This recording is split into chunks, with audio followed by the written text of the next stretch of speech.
শিক্ষকসকলে যিহেতু ভেকেশ্যন ডিপাৰ্টমেণ্টত কৰ্মৰত, সেই গতিকে শিক্ষকৰ ছুটিৰ ক্ষেত্ৰত বহু বৈষম্য দেখা পোৱা যায়। এই বৈষম্যসমূহ দূৰ কৰা, আৰ্ণ লিভ, মেডিকেল লিভ বৃদ্ধি কৰা আৰু পিতৃ মাতৃৰ মৃত্যুত বিশেষ ছুটিৰ ব্যৱস্থা কৰাৰ দাবীৰে শিক্ষকসকলৰ যি সংগঠন আছে বিভিন্ন ধৰণৰ, সেই সংগঠনসমূহৰ ঐক্যবদ্ধ সংগঠন সন্মিলিত শিক্ষক মঞ্চৰ ফালৰ পৰা এই দাবী জনোৱা হৈছে। আৰু এই সম্পৰ্কে এক বাতৰি আহি পৰিছেহি। বাতৰিটোৰ বিষয়ে আপোনালোকক মই জনাম। কাইণ্ডলি ভিডিঅ'টি শেষলৈকে চাব। চাই থকা অৱস্থাত লাইক আৰু শ্বেয়াৰ কৰিব, আৰু চেনেলটি যদি এতিয়াও ছাবস্ক্ৰাইব কৰা নাই কাইণ্ডলি ছাবস্ক্ৰাইব কৰিব। আপোনালোকে বাতৰিটো স্ক্ৰীণত দেখিব পাই আছে। ইয়াতে লিখিছে হেডলাইনত যে মুখ্যমন্ত্ৰীলৈ পত্ৰ প্ৰেৰণ, ছুটিৰ বৈষম্য দূৰ কৰাৰ দাবী সন্মিলিত শিক্ষকৰ, পিতৃ মাতৃৰ মৃত্যুত বিশেষ ছুটি, চিকিৎসাজনিত ছুটি, আৰ্জিত ছুটি বৃদ্ধি কৰাৰ বাবে জনাই আহিছে আহ্বান।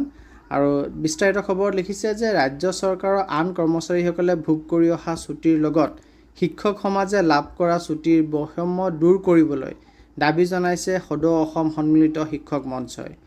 এই ক্ষেত্ৰত এক কাৰ্যকৰী সিদ্ধান্ত গ্ৰহণ কৰিবলৈ দাবী জনাই মুখ্যমন্ত্ৰী ডক্টৰ হিমন্ত বিশ্ব শৰ্মালৈ মঞ্চই আজি এখন পত্ৰ প্ৰেৰণ কৰিছে। এক বিবৃতিত এই কথা সদৰি কৰি মঞ্চৰ মুখ্য সভাপতি আৰু মুখ্য সম্পাদকে কয় যে ৰাজ্য চৰকাৰৰ আন কৰ্মচাৰীসকলৰ সৈতে শিক্ষকসকলৰ ছুটিৰ ক্ষেত্ৰত থকা বৈষম্য দূৰ কৰাৰ বাবে চৰকাৰক দীৰ্ঘদিন ধৰি আহ্বান জনাই আহিছে।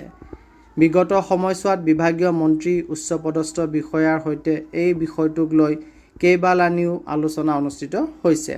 আনকি চৰকাৰৰ ফালৰ পৰা শিক্ষকসকলৰ ছুটি প্ৰদানৰ বৈষম্যতা দূৰ কৰা হ'ব বুলি ঘোষণাও কৰা হৈছে, কিন্তু চৰকাৰে কাৰ্যকৰী সিদ্ধান্ত গ্ৰহণ কৰা নাই।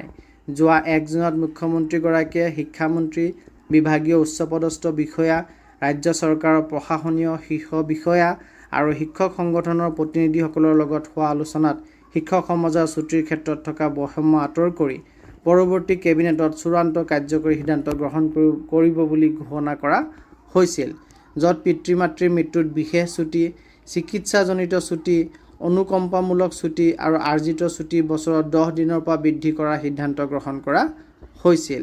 কিন্তু পৰৱৰ্তী সময়ত এই বিষয়টো কিদৰে আগবাঢ়িছে সেই সম্পৰ্কে শিক্ষক সমাজ অৱগত নহয় বুলি প্ৰকাশ কৰিছে মঞ্চৰ মুখ্য সভাপতি আৰু মুখ্য সম্পাদকে। সেয়েহে মঞ্চই শীঘ্ৰে চূড়ান্ত কাৰ্যকৰী সিদ্ধান্ত গ্ৰহণ কৰাৰ বাবে মুখ্যমন্ত্ৰীলৈ পত্ৰ প্ৰেৰণ কৰিছে। গতিকে এই ছুটিসমূহ যদি শিক্ষক সমাজৰ কাৰণে আহি পৰে বা শিক্ষক সমাজৰ কাৰণে এলাউ কৰে, আৰু যি পিতৃ মাতৃৰ মৃত্যুত বিশেষ ছুটি কথা কৈছে সেই ছুটিটো যদি এলাউ কৰে আৰু আৰ্জিত ছুটি যদি 10 দিনৰ পৰা বৃদ্ধি কৰা হয়, তেন্তে শিক্ষক সমাজ নিশ্চয় উপকৃত হ'ব। ধন্যবাদ।